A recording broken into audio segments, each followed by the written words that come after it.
Welcome back to Bollywood presenting. आज हम इस मूवी में बात करने वाले हैं कि कैसे ह्यूमन ने एक सैटेलाइट को बनाकर उसी की मदद से क्लाइमेट को चेंज करते हैं, लेकिन इसका परिणाम कितना खतरनाक होता है वो आज हम इस वीडियो में देखने वाले हैं। जिस मूवी का नाम है जियोस्टॉर्म। फिल्म में हमें दिखाया जाता है कि वेदर साइंटिस्ट क्लाइमेट चेंज की वार्निंग देते हैं, लेकिन लोग इसको इग्नोर करते जा रहे होते हैं। इसलिए 2019 में बहुत सारे तूफान, टोर्नेडोज, बाढ़, सुनामी जैसी कुदरती आपदाएं आती है, जिसकी वजह से पृथ्वी पर हर जगह पर तबाही आ जाती है। जिसके बाद दुनिया के सभी देश के मुख्य प्रतिनिधि यूएस में इकट्ठा होते हैं, जहाँ इन स्टॉर्म को कंट्रोल करने का एक तरीका मिल जाता है। वेदर में सुधार लाने के लिए बेसिक हजारों सैटेलाइट को मिलाकर डच बॉय नाम का एक सैटेलाइट को बनाया जाता है, जिसमें बहुत सारे काउंटर मेजर को अर्थ पर लाकर वेदर को कंट्रोल किया जा सकता था। डच बॉय को जैक नाम के एक आर्किटेक्चर ने बनाया था। ये ऑपरेशन फिलहाल यूएस का है, लेकिन 3 साल बाद डच बॉय को इंटरनेशनल काउंसिल को सौंप दिया जाएगा, जिसकी वजह से यूएस में जैक के खिलाफ कमेटी बिठाई जाती है। और दूसरी वजह यह थी कि उसने एक ऑफिसर के मुंह पे मुक्का मार के बिना अथॉरिटी को डच बॉय को दुनिया के सामने ऑनलाइन कर दिया था। चीफ ऑफिसर डच बॉय को यूएस को सौंप देने को कहते हैं, लेकिन जैक मना कर रहा था। मैक्स वहीं बैठा था, जो जैक का भाई होता है। वो जैक को मैसेज करके बहस करने से मना कर रहा होता है, लेकिन जैक उसको इग्नोर करते जा रहा होता है। जैक की बातों को नजरअंदाज करके कम्युनिटी ये सुनवाई करती है कि यूएस डच बॉय में एक अपना स्टाफ भेजेगी, जिससे वो जैक की एक्टिविटी पर नजर रख सके। वहीं जैक को अपने पुराने कुछ साथियों को भी निकालना होगा। जैक मैक्स से मिलता है। मैक्स यूएस सेक्रेटरी का काम कर रहा होता है और डच बॉय का इंचार्ज भी बनाया जाता है, जहाँ मैक्स जैक को इस प्रोजेक्ट में से निकाल देता है। जैक मैक्स के ऊपर गुस्सा होकर वहां से चला जाता है। फिल्म में हमें 3 साल बाद का सीन दिखाया जाता है, जहाँ अफगानिस्तान में यूएस की टीम के कर्नल को एक गांव में अजीब सी चीज दिखाई देती है। उन्हें पता चलता है कि वो पूरा का पूरा गांव बर्फ में जम गया है और गांव के लोग भी मारे जा चुके हैं। इस गांव की हालत के बारे में वीडियो शूट किया जाता है, जो वीडियो यूएस प्रेसिडेंट और उनकी टीम को भेजा जाता है। इस वीडियो को सीक्रेट रखा जाने को बोला जाता है। ये ऐसा एविडेंस है कि ये सब कुछ डच बॉय की वजह से हुआ है। अगर ये न्यूज़ मीडिया को पता चल गई तो इसका अंजाम बुरा हो सकता है।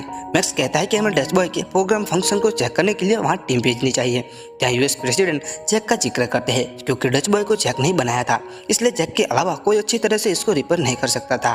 स्पेस में डच बॉय को दिखाया जाता है, जहाँ हमें एक सैटेलाइट दिखाई जाती है जो अफगानिस्तान के वेदर को कंट्रोल करने का काम कर रही थी।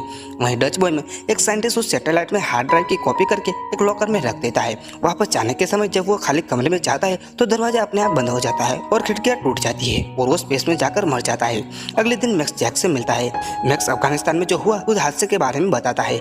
मैक्स जैक को फिर से प्रोजेक्ट ज्वाइन करने के लिए बोलता है, लेकिन जैक मना कर देता है। मैक्स बताता है कि तुम्हारे इस इन्वेंशन के कारण कई बेगुनाह लोग मारे जा चुके हैं। वहीं हांगकांग में पैसिफिक क्लाइमेट काउंसिल लोग अफगानिस्तान के बारे में कुछ अजीब चीज देखकर मैक्स को कॉल करता है, लेकिन उसकी मैक्स से बात नहीं हो पाती। कुछ वक्त के बाद जब लोग मार्केट से अंडे खरीद कर आता है तो उसी दौरान 2 अंडे जमीन पर गिर जाते हैं और रोड पर फ्राई होने लगते हैं। ये देखकर लोग दंग रह जाता है।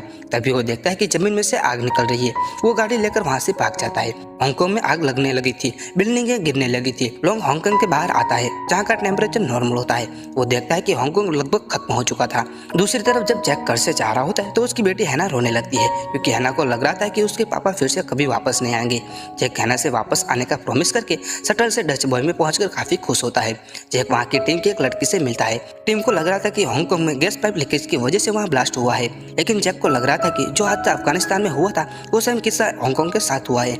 वहीं धरती पर मैक्स अपनी गर्लफ्रेंड के साथ मजे कर रहा था, जो प्रेसिडेंट के सीक्रेट सर्विस का हिस्सा थी। तभी लोंग का कॉल आता है। वो बताता है कि हांगकांग में उसने उस एक्सीडेंट के पहले उसने हेट को महसूस कर लिया था। वो गैस पाइप की वजह से नहीं हो सकता। लोंग बताता है कि मैंने डच बॉय से कांटेक्ट करने की कोशिश की थी, लेकिन मेरे अकाउंट को ब्लॉक किया जा चुका है, जिसकी वजह से मैक्स अपना अकाउंट चेक करता है तो उसी का भी अकाउंट लॉक हो गया था। वो दोनों डच बॉय के बारे में बात कर रहे होते। वहीं लोंग फिर से अकाउंट को लॉग इन करने का ट्राई करता है। तभी लाइट चली जाती है। लोंग देखता है कि वहाँ कुछ लोग आ रहे हैं, इसलिए वो सेफ जगह पर छिप जाता है। वो देखता है कि यूएस एजेंट उसके कंप्यूटर से डाटा अपने साथ ले जा रहे हैं। वहीं स्पेस में डच बॉय में जैक को पता चलता है कि अफगानिस्तान की सैटेलाइट में जरूर कोई गड़बड़ी है, इसलिए वो बाकी सैटेलाइट के लॉक को चेक करने के लिए कहता है। मैक्स अगले दिन डायना से मिलता है, जो साइबर सिक्योरिटी एक्सपर्ट है। मैक्स उसको अकाउंट चेक करने को बोलता है। डायना चेक करके बताते हैं कि किसी ने जानबूझकर डच बॉय को खराब किया है। मैक्स जैक को सारी हकीकत बताता है। ये सुनकर जैक खुश होता है कि उसके डच बॉय की वजह से यह तबाही नहीं हुई है। मैक्स जैक को हांगकांग वाली सैटेलाइट को रिपेयर करने का बोलता है। सैटेलाइट भी वहां आती है, लेकिन तभी एक रोबोट उस सैटेलाइट को तोड़फोड़ देता है। तोड़फोड़ होने की वजह वजह से वहाँ सारी की सारी डेटा ड्राइव चल जाती है। जैक वो वीडियो देखता है जिसमें वो इंजीनियर मारा गया था। जैक देखता है कि जिस सोलर पैनल डैमेज हुए थे उसमें अफगानिस्तान की सैटेलाइट की ड्राइव की कॉपी फंसी है। जैक और उसकी दोस्त उसको लेने के लिए बाहर स्पेस में जाते हैं, लेकिन जैक के स्पेस सूट में अचानक खराबी आ जाती है और वो कंट्रोल खो देता है, जिससे वो स्पेस में चला ही जाने वाला था। तब वो एक कंट्रोल वायर को पकड़ लेता है और जब डच बॉय में वापस आता है तो बताता है कि मैंने वो हार्ड ड्राइव निकाल ली थी उस पैनल में से। जैक ये बात कुछ ही लोगों को बताता है क्योंकि उसको लग रहा था कि किसी ने जानबूझकर उसके स्पेसशिप को खराब किया था। जब ये चेक करते हैं तो उनको मालूम पड़ता है कि जानबूझकर यह हादसा करवाया गया था। जैक लॉगिन हिस्ट्री को चेक करता है लेकिन वो लॉक था। लॉन्ग मैक्स और सारा को मिलने के लिए यूएस आता है, लेकिन यूएस एजेंट लॉन्ग को धक्का मार के मार देते हैं, जिससे लॉन्ग कार एक्सीडेंट में मारा जाता है। सारा उसको पकड़ने की कोशिश करती है लेकिन वो कार भाग जाती है। वही लॉन्ग मैक्स को कुछ शब्द कहकर मर जाता है। जैक मैक्स को कॉल करके और सॉरी बोलता है और उनके बचपन की कहानियां सुनाते सुनाते वो मैक्स को कुछ बताने की कोशिश करता है। मैक्स समझ जाता है कि जैक उसको कोर्ट के थ्रू कुछ बताना चाहता है, इसलिए डायना के पास जाकर उस वीडियो को देखकर उसको डिकोड करते हैं, जिनमें मैक्स को पता चलता है कि इन सब के पीछे गवर्नमेंट का हाथ है और इन सब के पीछे कोई ऊपर लेवल का आदमी है। जैक बताता है कि उसको किसी पर विश्वास नहीं करना चाहिए। मैक्स डायना को ऑपरेशन जूस के बारे में चेक करने के लिए बोलता है, लेकिन वो फाइल कड़ी सुरक्षा के साथ लॉक थी, जिसको हैक नहीं किया जा सकता था। वहीं जब सारा घर पहुंचती है तो वहाँ उसको मैक्स और डायना मिलते हैं। मैक्स सारा को जूस को हैक करने के लिए कहता है। शुरुआत में मना करती है, लेकिन मैक्स सारा को समझाता है, जिसके बाद सारा अपना पासवर्ड दे देती है। डच बॉय में जब जैक टीवी फुटेज चेक करता है तो उसको पता चलता है कि हबीब ने लॉकर में कुछ छिपाया था, लेकिन चेक करने पर मालूम पड़ता है कि वहाँ कुछ नहीं था। डिजिट नाम का एक आदमी वहाँ आकर जैक पर गन तान देता है क्योंकि हबीब खूनी को पकड़ना चाहता था। बात करने पर मालूम पड़ता है कि वो दोनों एक पक्ष के हैं। वहीं डिजिट उस हार्ड ड्राइव को दिखाता है जो उसने दूसरी जगह पर छिपा दी थी, जिसको चेक करने पर मालूम पड़ता है कि किसी ने जानबूझकर इस सिस्टम में वायरस फैलाया था। इधर सारा के लॉगिन पासवर्ड से प्रोजेक्ट जूस ओपन करते हैं, जिससे उनको पता चलता है कि किसी ने जानबूझकर स्ट्रॉन्ग करवाए थे। उसके बाद मैक्स जैक को कॉल करता है कि कोई जानबूझकर डच बॉय का यूज करके सिटी को टारगेट कर रहा है। जैक इस बात को कंफर्म करके वायरस के बारे में बताता है। जैक कहता है कि डच बॉय को शट डाउन करना होगा। मैक्स इस बात पर एग्री करता है। मैक्स बताता है कि डच बॉय को शट डाउन करने का कोड केवल प्रेसिडेंट के पास है।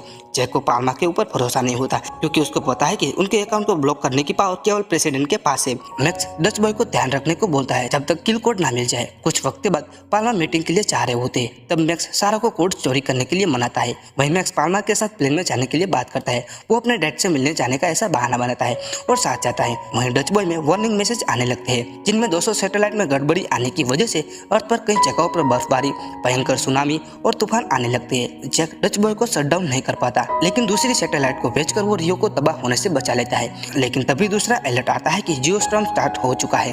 वहीं मैक्स यह न्यूज देखता है और उसके टैबलेट में भी यह दिखाई देता है, जहाँ अगला जियोस्टॉर्म फ्लोरिडा में आने वाला था।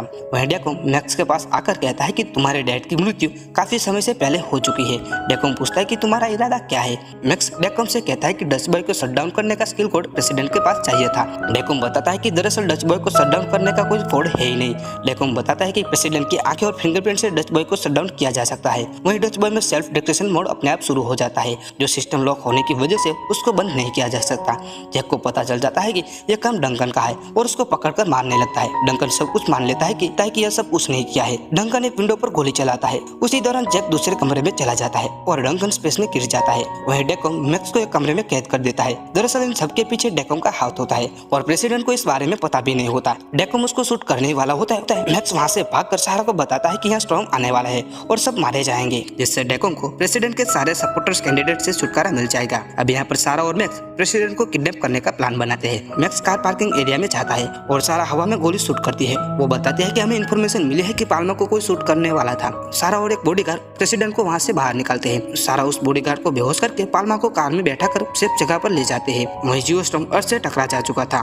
मुंबई में टॉर्नेडोज आ जाते हैं, मॉस्को में हीटवेव आ जाती है, दुबई में सुनामी आ जाती है। स्टेडियम ब्लास्ट होने से पहले सारा पाल्मा को वहाँ से ले जाती है।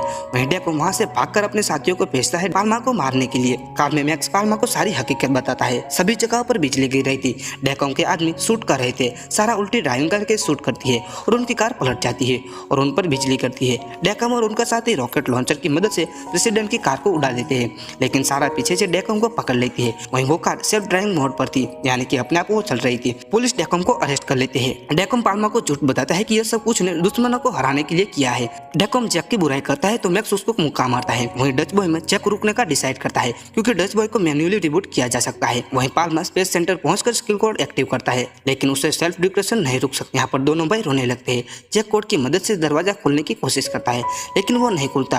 तभी वो सेफ डिम्बर आ जाती है, जो कहीं नहीं गई थी। सेफ डिम्बर खोल डालती है और वायरस हटा देती है। जैक डच बॉय को शट डाउन कर देता है, जिससे जियोस्टॉर्म रुक जाता है। तभी डच बॉय में धमाका हो जाता है। वो दोनों भागकर बाहर आ जाते हैं। जैक अपने बनाए हुए स्ट्रक्चर को खत्म हुए देखता है। तभी उसको वहां से एक सैटेलाइट दिखती, जिसमें वो उसमें चले जाते हैं। धमाके की वजह से उनका नासा से कांटेक्ट टूट जाता है, लेकिन कुछ वक्त के बाद आकाश में चमकदार चीज दिखाई देती है। कुछ वक्त बाद जैक और वो लेडी अर्थ पर वापस आते हैं। दोनों भाई फिर से मिलकर खुश होते हैं। 6 महीने बाद जैक, मैक्स और हैना तालाब में मछली पकड़ रहे होते हैं। जैक को यह काम करने में कंटाला आ रहा होता है। वहीं जैक को एक हफ्ते के बाद उसको नया स्पेस स्टेशन बनाने के लिए स्पेस में जाना होता है। और इसी के साथ ही यह मूवी यहाँ पर खत्म होती है। अगर वीडियो अच्छा लगा तो वीडियो को लाइक करें और आगे ऐसे एक्सप्लेनेशन वीडियो देखने के लिए हमारी बॉलीवुड प्रेजेंटिंग यूट्यूब चैनल को जरूर सब्सक्राइब करें।